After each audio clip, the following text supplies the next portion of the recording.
BTS는 음악이 좋고 춤이 좋아서 1위를 한 것도 있지만은 1위를 해야 되기 때문에 1위를 한 것도 있는 거죠. 저는 좀 안타까운 거는 우리 같은 대한민국에서 태어난 동시대의 청년들이 계층에 따라서 살아가는 어떤 공간과 삶과 그런 경험들이 완벽하게 지금 갈라졌고 그걸 또 SNS로 실시간으로 확인을 하면서 불행감을 서로가 서로를 증폭시키는 구조인 게 90년대생은 대한민국을 어떻게 바라보는가? K를 생각한다. 안녕하세요. 들어는 봤지만 읽지는 못한 당신을 위한 다독다독 책장을 열겠습니다. 네, 와. 안녕하세요. 안녕하세요. 아, 네. 저희 빠숑님께서 로사야 이 책을 하고 싶다. 네. 이번 주에 이 책을 하자. 저희 사실은 저희 방송에 나오려는 책이 굉장히 많아요. 근데 이 작가님을 꼭 만나고 싶고 이 책을 꼭 다뤘으면 좋겠다라고 하셨는데 강추를 하셨죠. 사정이 있어서 네, 개인적인 사정으로 네. 이 책을 강하게 밀었던 빠숑님이 이번 방송에 네. 참여하지 못하게 됐고요. 네. 그래서 저희 게스트 임명묵 작가님과 네, 저희만 보게 글과, 됐네요. 네, 진행을 하게 됐습니다. 참 네. 개인적으로 되게 아쉬워하고 계실 것 같아요. 네, 그렇죠? 네, 그래서 왜 K를 생각한다를 그렇게 보고 싶으셨을까? 과연 읽어보니까 이래서 이 책을 보고 싶어 하고 작가님 만나고 싶어 하셨구나. 그리고 이전 책도 저희가 이렇게 다뤄볼까 했었던 적도 있었거든요. 네. 네, 그 정도로 저희는 굉장히 주목했던 작가님이 네. 드디어 출연해 주셔서 네. 굉장히 기쁜 날이네요.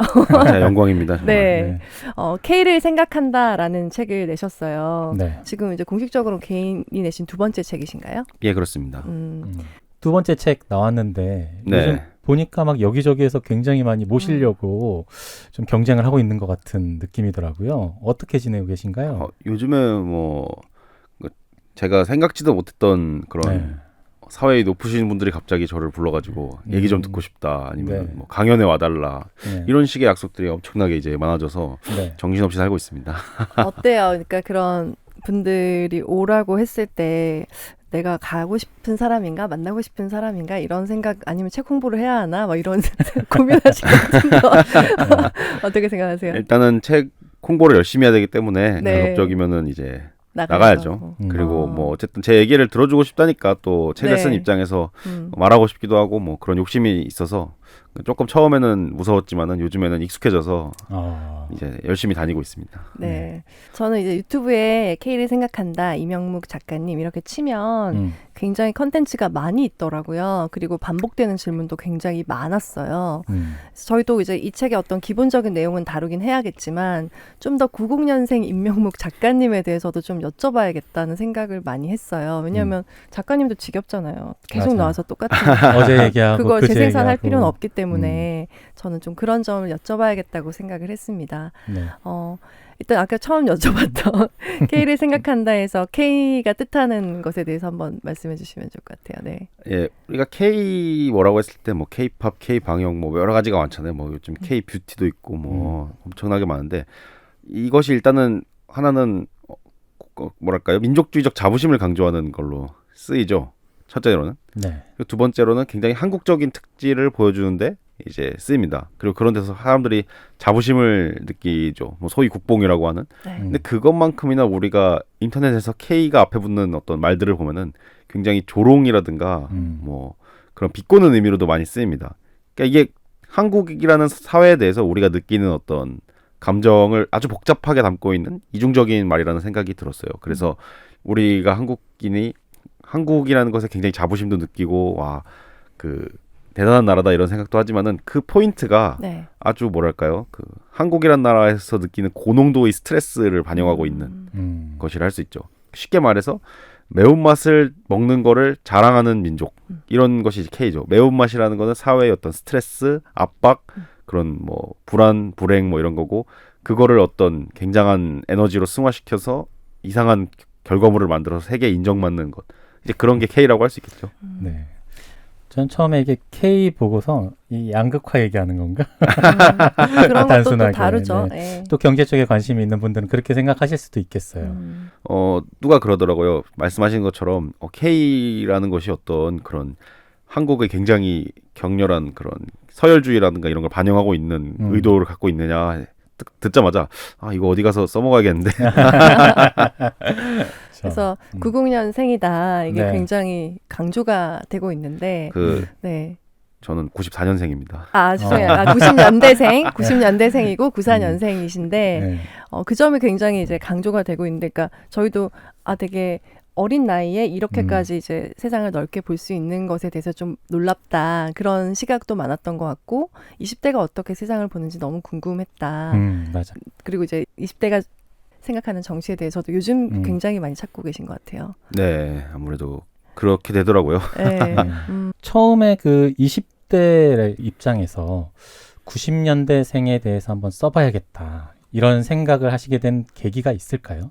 일단은 90년대생에 관한 책들이 몇 권씩 나왔죠. 네. 있었죠. 그런 걸 가지고 사회적 논의가 있었고, 네. 그리고 또 정치적 표심이 막 갈리면서 90년대생들 사이에서 굉장히 사회적으로 좀 얘기가 있었다고 네. 봅니다. 그런 논의들이 근데 제 입장에서는 좀 성에 안 찼던 거죠. 아. 내가 바라본 내 또래들은 좀 다른 애들인데 이렇게 보면은 좀 너무 힘들 것 같은데 해서 그러면 어떻게 이거를 써야 될까 했을 때 정치나 뭐 마케팅이나 이런 관점이 아니라 얘들이 직접 찾아보는 어떤 그런 뭐랄까요, 미디어 컨텐츠, 그리고 얘들이 살아왔을 때 겪었던 어떤 사회적인 환경, 배경 이런 것들을 종합적으로 다뤄서 한번 세대론을 만들어보자라는 네. 어떤 야심으로 갖고 썼습니다. 네. 이 책에는 그럼 어떤 얘기를 우리가 접할 수 있나요? 이 책에서?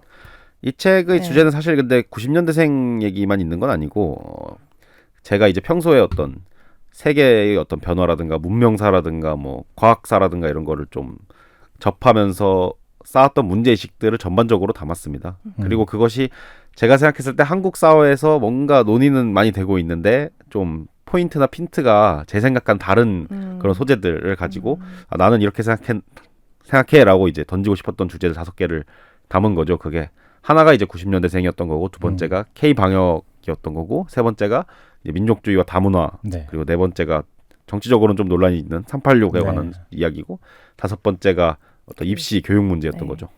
아까 말씀드린 대로 내 생각은 좀 다른데 라고 쓰셨던 거라서 좀 새롭고 신선했던 것 같아요. 그래서 더 재밌게 읽을 수 있었고, 약간 나의 고정된 생각에 대해서도 맞아 이럴 수 있겠다. 혹은 내가 약간 꼰대였구나. 뭐 이런 생각들을 그쵸. 많이 했던 것 같아요. 네. 저희가 이 책을 어떻게 읽었는지 네, 작가님께 발표할 시간입니다. 제가 먼저 읽어볼게요. 근데 작가님이 그러시죠. 너무 글을 잘 쓰시는 논객이라 그냥 썼어요. 이렇게 쓰는 게 중요하죠. 뭐. 네네. 메타인지가 어렵다고 한다. 내가 스스로 얼마나 아는지를 아는 것. 한국에 사는 90년대생이 대한민국에 대해서 이야기하고 그 자신의 세대에 대해서도 낱낱이 분석을 했다. 나도 한국에 사는 80년대생으로 나의 경험에 대해서는 즐겁게 이야기를 나눌 수 있겠지만 내 경험이 어떤 연유에서 비롯되어 겪게 된 것인지, 그것을 어떤 의미로 바라봐야 할지를 이야기하라고 하면 선뜻 입을 떼기가 힘들 것 같다. 임영묵 작가의 뛰어난 점은 그런 메타인지력에 있다고 본다. K-팝 등 한국의 컨텐츠가 왜 사랑받는지, 90년생들이 공정이란 가치를 매우 소중하게 생각하고 있다고 하는 것이 옳은 것인지, 그들은 어디에서 현재의 불안을 풀고 있는지, 코로나 상황에서의 대처로 본 K-방역의 의미는 무엇이었는지, 다문화 역시 양극화된 모습으로 이루어지고 있는 것은 아닌지 등 서울대 인문학부에서 공부하며 거대한 코끼리 중국의 진실이라는 책을 2018년에 펴내기도 했던 작가는 여러 정세와 환경의 변화 속에서 우리가 지금 어디에 있고 어디로 가고 있는지에 대한 거시적 분석이 뛰어나며 그 속에 인간의 본능과 심리에 대한 포착이 예민하다. 이 책은 단순히 90년대생이 바라본 90년대생론에 그치는 것이 아니라 선진국을 선망하고 벤치마킹하려 하며 정작 우리가 무엇을 가지고 있고 무엇을 놓치고 있는지에 대해서는 생각해보지 못한 대한민국의 단면을 저자의 예리한 시각으로 바라본 보고서다. 저자가 본 세상을 통해서 많은 것을 배웠고 K의 현재에 대해서 더 이야기하고 싶어졌다. 그리고 저자가 세상을 어떻게 크고 넓게 바라보는지에 대해서도 무척 궁금했다. 앞으로도 그의 시각이 무척 기대가 된다. 이렇게 써봤습니다. 네. 아유, 참 몸둘 바를 모르겠습니다. 네. 왜 이렇게 길게 썼어요? 오랜만에 썼습니다. 네. 저는 좀 90년생에 주목해서 좀 읽었던 것 같아요. 90년대생이 주목받기 시작한 것은 제법 오래된 일이다. 하지만 그들의 행동과 언사가 여전히 한국 사회에서 이슈가 되는 것을 보면 우리는 아직도 90년대생을 제대로 이해하지 못했다는 생각을 하게 된다. 어쩌면 선배들의 가치관과 시선으로만 그들을 재단하려 한 것이 문제일 수도 있겠다. 그러다 보니 한쪽은 꼰대 소리를 듣고 다른 한쪽은 무개념이 되는 일이 끊이질 않는다. 서로를 이해할 수 없기에 공감할 수 없고 반대로 공감이 안 되니 서로가 이해가 안 되는 상황. 그 와중에 90년대생 스스로 우리는 이런 사람입니다 라고 알려주는 책이 있어 반갑다. 임명목 작가의 K를 생각한다이다. 작가 본인이 90년대생으로 자신들이 겪고 있는 대한민국은 이러이러합니다를 다방면에 걸쳐 정리해냈다. 90년대생은 누구인가를 시작으로 K방역, 민족주의와 다문화, 386 세대, 마지막 입시와 교육 문제까지 까딱 잘못하면 극딜 맞을 수 있는 이슈들을 용기 있게 담아냈는데 풍부한 배경 지식을 바탕으로 세대 담론에서 사회 비평까지 아우르는 작가의 통찰력이 감탄스럽다. 이렇게 90년대생은 선배들에게 스스로를 소개를 했다. 이제는 선배들이 답을 주어야 할 때다. 라고 써봤습니다. 자, 책 읽으면서 어떻게 이렇게 글을 잘 쓰지? 이런 생각을 가장 많이 했던 것 같아요. 그러니까 막 저자를 찬양하려는 의도는 없습니다만. 네, 없지만 네. 그러면서 또 94년생이라고 하셨잖아요. 와, 내가 그땐 뭘 하고 살았었지? 네. 라는 생각도 하게 되더라고요. 그러니까 잠깐 한번 읽어볼게요. 19페이지에 서문에 담긴 부분을 한번 읽어볼게요. 그렇다면 과연 한국 사회의 어떤 요소가 한국을 시대의 급류에서 맨 앞에 서게 한 것일까?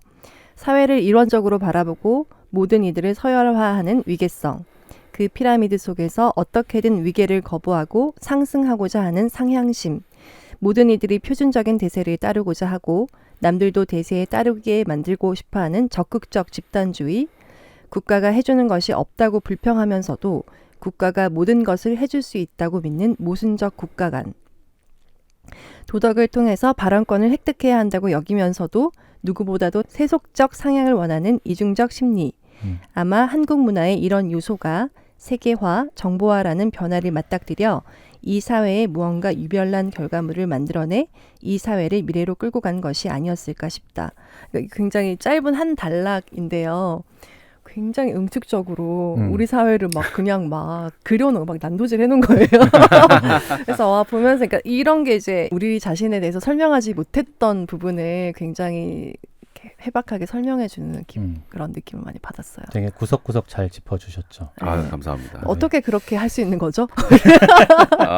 일단은 책을 뭐 엄청 많이는 안 읽었습니다만은 꾸준히 좀 읽었고 그런 것을 좀 제가 주제를 가리지 않고 많이 봤습니다. 논픽션 위주로. 그래서 그런 생각들이 일단은 좀 도움이 많이 됐죠.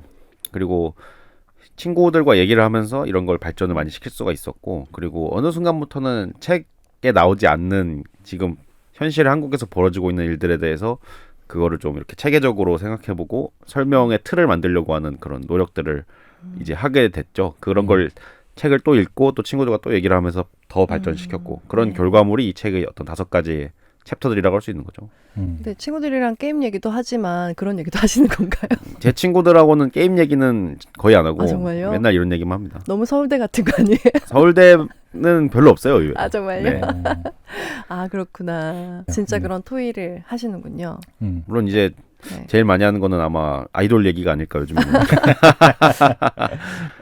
누구 좋아하시죠? 그때 라디오에 누구 신청곡을 했는데 걸그룹을 신청하셨던데. 그게 이제 AOA라는 걸그룹을 넣었었죠.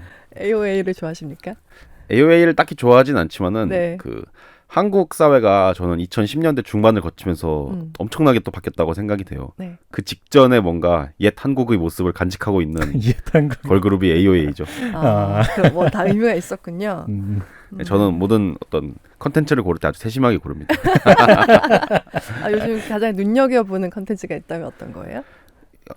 전반적인 한류 컨텐츠들이죠. 저는 이제 한국에 뻗어나간 컨텐츠를 좀 5가지를 짚어보고 싶어요. 하나가 그 K-팝 이게 제일 선두에 있고, 그다음에 웹툰, 웹소설이 있고, 그다음에 드라마가 있고, 이건 제가 잘 안 봐서 좀 섣불리 말하기 그렇지만, 그리고 인터넷 방송 이렇게 있거든요.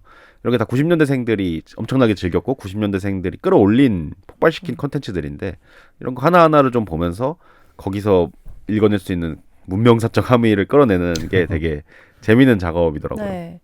전 사실 BTS가 왜 이렇게 인기가 있지? 그러니까 그런 것들이 이렇게까지? 막 이런 거 있잖아요. 그러니까 너무나 좀 국제적이다. 근데 그 이유는 뭔지 참 알고 싶다. 근데 나름대로 이렇게 결론을 내려주셨더라고요. 네. 네, 그게 또 되게 재밌었어요. 그러니까 방금 읽어드린 대목이랑 좀 맞닿는 부분인데 왜 그런 건가요? 일단은 저는 조금 더 원론적인 얘기로 가보자면은 네. K-팝이라든가 그런 아까 말한 여러 컨텐츠들 있잖아요. 뭐 네. 지금 또 주식적인 관점에서 말을 하자면은 굉장히 또 네이버나 카카오의 주가 상승에 또 네. 웹툰이 또 갖는 영향력이 네. 크지 않습니까? 웹소설이라든가. 그러니까 이런 식의 거대한 컨텐츠 성장은 저는 어떤 심리적 압박의 결과물이라고 봤습니다. 그러니까 그거를 소비하는 집단인 주로 90년대생 그리고 그 앞뒤로 뭐 00년대생과 80년대 후반생들이 있겠죠. 이 인구 집단이 심리적으로 엄청난 압박, 불안 뭐 이런 걸 느끼면서 그거를 대리만족적으로 해소하고자 하면서 그런 컨텐츠들이 성장을 했다 보거든요. 그러니까 K-팝도 전형적인 그런 것의 산물인 거죠. 그렇다면 그런 심리적 압박과 불안을 해소하는 방식이 집단주의적인 어떤 소비를 통해서 그거를 끌어올리는 거. 그러니까 BTS는 음악이 좋고 춤이 좋아서 1위를 한 것도 있지만은 1위를 해야 되기 때문에 1위를 한 것도 있는 거죠. 그 팬클럽 입장에서는 얘들 1위를 만들어야 자기의 어떤 성취감을 느끼고 의미를 찾을 수가 있게 되는 거죠. 아미들이. 그렇죠. 네. 보니까 막 BTS 안에도 그 덕질을 할 수 있을 만한 그 곡을 막 선정하고 그게 다 스토리가 이어지는 거였더라고요.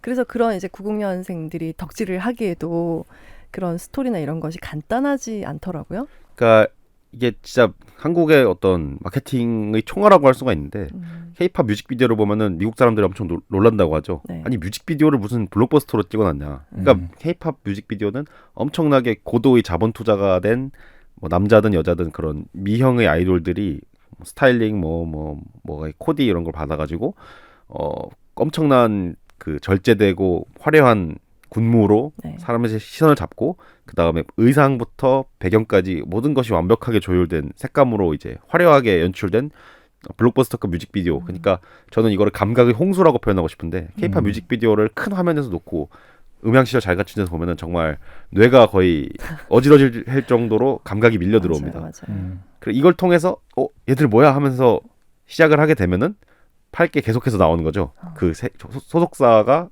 기획사가 세심하게 배치해 놓은 상징들이라든가 스토리들이라든가 이런 것들을 시작을 하면서 그런 과정이 저는 90년대생들이 겪게 된 어떤 그런 세계와 정보와 영향력 하에서 벌어진 것이라고 좀 더 거시적인 시각에 접근을 하자고 한 것이죠. 그렇기 때문에 세계와 정보와 이전의 미디어. 저는 80년대 음악들을 굉장히 좋아하는데 80년대의 빌보드와 2021년의 빌보드는 굉장히 다른 어떤 공간이 된 거죠. 저는 이 책에서는 뭐랄까 약간 객관적으로 쓰려고 노력을 하신 것 같아요. 솔직하게. 근데 이제 개인적으로 90년대생으로서 좀 불안이나 아니면 불만? 화나는 거? 그런 거 있을까요? 그러니까 책에는 이렇게 막 내 감정을 막 표출을 하시진 않은 것 같아요. 객관적으로 학자처럼 쓰신 느낌이에요. 그런 챕터도 있죠. 이게 몇 챕터들의 몇 문장에서 그런 것들이 느껴지고 슬프기도 하고 하지만 그런 것들을 이렇게 감정적으로 드러내려고 하신 것 같진 않아요. 굉장히 절제를 했고. 근데 이제 그냥 진짜 90년생 임명묵 학생으로서 나 진짜 좀 화난다 세상에 이 사회에 그런 게 있다면 어떤 게 있을까요?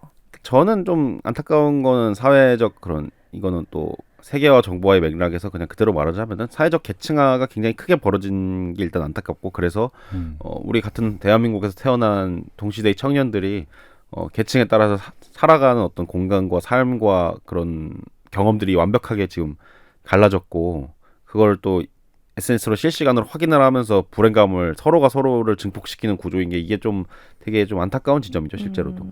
저 사실 인스타그램에서 임명묵 쳐봤거든요. 가입을 하신 건지 안 하신 건지 약간 모르겠더라고요. 저 인스타그램에 있고 업로드도 가끔 합니다. 저는 그래요? 이제 왜 못 찾았지? 강아지 사진들과 정말요? 음식 사진을 거의 주로 올리죠. 팔로우할게요. 이렇게 강아지 사진과 음식 사진을 주로 올리는 사람이 인스타그램에서 불행감을 느끼고 있을 확률이 높은 사람들입니다. 왜요? 인스타그램에서 행복을 느끼는 사람들은 잘생긴 외모를 자랑해야 되기 때문에. 맞아요. 우리 집에서도 우리 개가 제일 잘생겼거든요. 그래서 저는 그 인스타그램은 불행 제조기다. 그리고 SNS 그 책도 있잖아요. 인스타그램에는 절망이 없다. 예. 그런 거 보면서 90년대생이 느끼는 그런 비애감 그리고 이렇게 답답함 이런 것들이 어떤 것인지 좀 많이 이해를 한 것 같아요. 그러니까 사실은 모든 세대들이 인스타그램에 빠져들게 되면은 그런 감정을 느끼게 되는데 문제는 성인이 돼서 이걸 접한 것과 유년기 때 이걸 접한 거는 굉장히 심리적인 어떤 받아들임의 차이가 이제 발생을 하는 거라고 저는 봐요. 그렇기 때문에 이제 저 같은 경우는 2010년에 스마트폰이 학교에 막 들어오기 시작해서 2012년에 제가 처음 썼었는데 그러니까 인간이 뭐 생물학적으로 청소년기는 20대 초반까지라고 하죠. 이제 그런 어떤 뭐랄까 경험, 이용 이런 것들이 저 자신에게도 심리적으로 많은 영향을 끼쳤을 것 같아요. 이제 요즘 세대들은 더 그럴 거고. 그런 것들을 이제 어렸을 때부터 보고 자란 세대 그리고 이제 자연스럽게 녹아들었던 세대들이 이제 느끼는 나는 자각하지 못할지라도 네. 어떤 그런 박탈감이라든가 그런 자존감이 하락이라든가 이런 것들이 큰 영향을 미쳤을 거다 이렇게 보시는 거죠. 네.